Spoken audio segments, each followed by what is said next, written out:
तो वर ही कहा जाता है। लेकिन पंडित जी को बताया गया कि वर कहाँ है, तो पंडित जी वर का पेड़ को दिखा दिया। हाँ, मेरे लौकिक बाप को इतना तो बुद्धि था कि शारीरिक शादी जो है ना वर के पेड़ से नहीं कराया। ठीक है, वो जानता था कि घर और वर इसको कोई मनुष्य है तो मनुष्य ही 3.5 हाथ वाला को ही शादी कराना है। लेकिन पंडित जी को बोला कि मेरा आत्मा को भी शादी, क्योंकि शरीर आत्मा एक नहीं है, दोनों दो है। तो शरीर के शादी तो शरीर के साथ कर दिया, लेकिन आत्मा के शादी परमात्मा के साथ। ठीक है ना, इसीलिए कहा जाता है वो परमात्मा प्रेम का सागर है।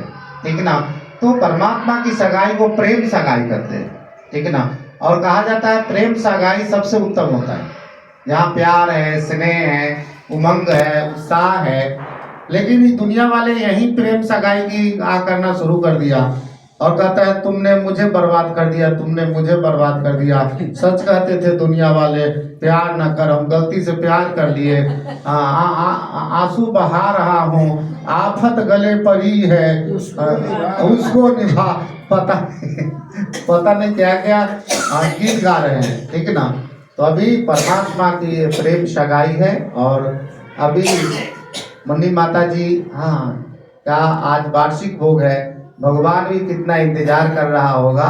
तो अभी भोग लगने के पहले थोड़ा आवाहन, ठीक ना, इस आवाहन में मुन्नी माता जी कितना प्यार से, ठीक ना, तपस्या कर रही है साल में एक बार। ठीक ना, क्योंकि कोई भाई बहनों का जो होता है ना, आपको उनके लिए तो एक ही बार है, बात समझे ना।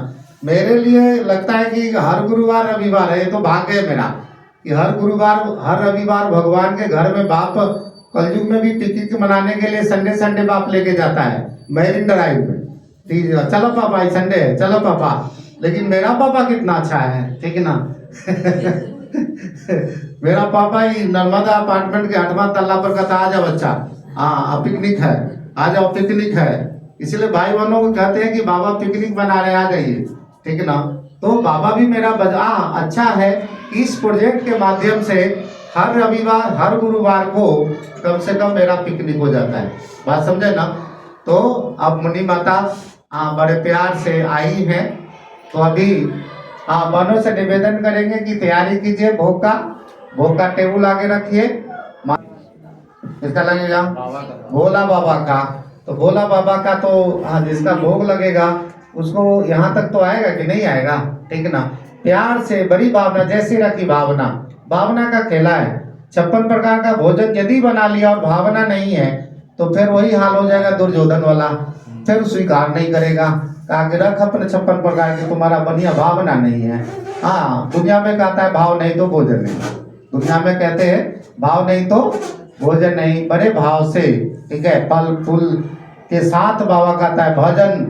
देखिएगा छठी मैया में भजन गाते माताएं सब जाती है घाट पर, जो पकवान बनता है ना तो 2 माता वहां पर गीत गाते रहेगी। अब तो गीत नहीं गाती है, शारदा सिन्हा के कैसेट लगा देती है। ठीक ना। पहले गाती थी शारदा सिन्हा, अपना अनुभव सुनाई कि जो घर में जो माताएं सब गुनगुनाती थी ना, उसको मैं बाहर में ले आया। ठीक, लाउड स्पीकर में डाल दिया, क्योंकि गाय वही हूँ जो माताएं सब गाती थी छठ में, लेकिन वो मतलब कि आंगन में गाती थी। आंगन वाला गाना को मैंने रिकॉर्डिंग करके दुनिया में ले आया है। इतना ही में उनको पद्म श्री पुरस्कार मिल गया। ठीक ना, पद्म श्री पुरस्कार पद्म श्री पुरस्कार लिया क्योंकि बड़ा लोकप्रिय गीत गाई। ठीक ना, दिल वाला गीत गाई। तो मेरे को ऐसे गीत गा के भजन के साथ, तो बाबा का जब भोग लगता है तो भजन भोजन सब मतलब कि प्यार से, क्योंकि बाबा थोड़ा भाव नहीं मिलता है तो बाबा नखरा आएगा तो ना खाएंगे जा। ठीक है ना, इसीलिए भाव मिलेगा तो खाएगा, ना भाव मिलेगा तो लेके आइए जल्दी जल्दी।